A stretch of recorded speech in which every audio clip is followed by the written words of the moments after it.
pagi buat kita semua. Kita sungguh bersyukur bahwa pada hari ini kita merayakan Jumat Agung, yaitu hari di mana Yesus diserahkan. Saudara tahu di Roma pasal yang keempat, ayat yang ke-25, kenapa Yesus diserahkan? Dia diserahkan, katanya, karena pelanggaran kita. Jadi yang menyalibkan Yesus itu bukan tentara Roma, saudara. Yang menyalibkan Yesus itu bukan juga orang Yahudi pada waktu itu. Tapi sebenarnya dia diserahkan karena dosa saudara dan saya. Karena pelanggaran kita semua. Amin. Nah, sehingga saudara, di kitab Ibrani pasal yang ke-12, ayat yang ke-3 dikatakan demikian. Ingatlah selalu akan Dia, yaitu akan Yesus, yang tekun menanggung bantahan yang sehebat itu terhadap dirinya dari pihak orang-orang berdosa. Jadi banyak pihak. Amin. Siapakah pihak itu? Saudara dan saya. Nah, saudara, di perjanjian lama, waktu ada orang berdosa itulah yang membawa kurban kepada imam. Jadi bukan imam yang menyediakan domba. Tidak. Imam tidak jualan di bait Allah, menjual domba tak bercacat, tak bercela, supaya dibeli oleh orang berdosa. Enggak. Orang berdosa harus cari domba untuk sebagai ganti daripada dosa dia. Sehingga kalau orang itu berdosa, dia akan bawa domba itu kepada imam. Dan saudara tahu siapa yang imam cek? Bukan orang berdosa itu. Imam tidak tanya kepada orang berdosa, apakah dosa? Kenapa? Enggak. Yang dicek itu adalah dombanya. Apakah dombanya itu tak bercacat, tak bercela? Dan waktu ditemukan oleh imam itu domba itu tak bercacat dan tak bercela, maka imam itu mengatakan sah, inilah sebagai pembayaran. Nah, saudara tahu siapa yang menyembelih domba itu? Bukan juga imam. Orang berdosa itu yang menyembelih domba itu. Dan imam setelah itu mengatakan apa? Imam mengatakan sahlah pembayaran bagi dosa-dosa. Dan setelah itu orang berdosa ini bebas pergi dengan dosa yang sudah pada perjanjian lama ditutupi. Dan anggap aja sudah dibayar. Amin. Jadi saudara bisa bayangkan, demikian juga Yesus.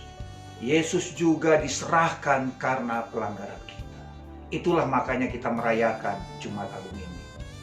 Dan karena itu juga Alkitab mengatakan, oleh bilur-bilurnya kita sudah sembuh. Saudara tahu kapan bilur-bilur terjadi? Waktu Yesus disiksa. Sebelum Yesus disalibkan. Yesus dicambuk. Dan oleh bilurnya itu kita sudah sembuh. Dan saudara tahu kapan akhirnya pembayaran itu sudah lunas dibayar? Setelah Yesus disalibkan.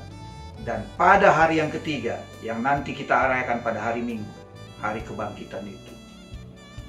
Di Roma pasal 4 ayat yang ke-25 itu mengatakan, dan Yesus dibangkitkan karena pembenaran kita.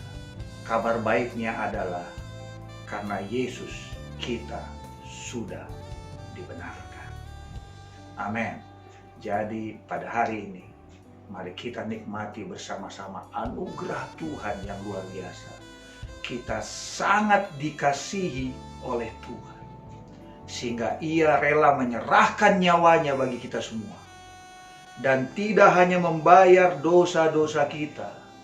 Yesus menyediakan hidup dan tidak hanya hidup dan berkuasa. Dan tidak hanya itu, hidup dalam segala kelimpahan. Jadi hari ini mari kita renungkan pengorbanan Yesus di kayu salib. Segala penyakit kita sudah ditanggungnya. Segala dosa kita sudah ditanggungnya. Segala penderitaan kita sudah ditanggungnya. Segala stres kita, saudara, sudah ditanggungnya dengan mahkota nuri itu. Dan karena itu, mari kita bersuka cita karena Tuhan. Mari kita berdoa. Bapa, terima kasih Tuhan buat anugerah-Mu yang luar biasa. Di hari Jumat Agung ini Tuhan, kami merayakan bagaimana Engkau diserahkan.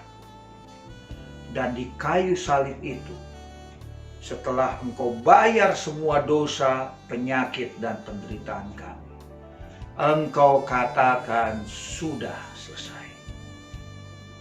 Terima kasih Bapa. Penyakit kami sudah selesai. Kemiskinan kami sudah selesai.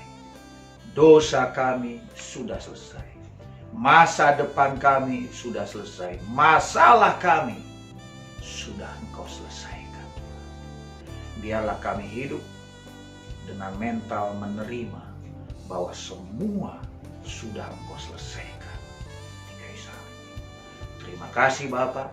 Kau berkati semua jemaat yang mendengarkan firman Tuhan ini, dan biarlah mereka mengalami berkat yang berkelimpahan. Mereka hidup dan berkuasa dan hidup dalam segala kelimpahan mereka. Terima kasih Bapa, di dalam nama Yesus. Amin.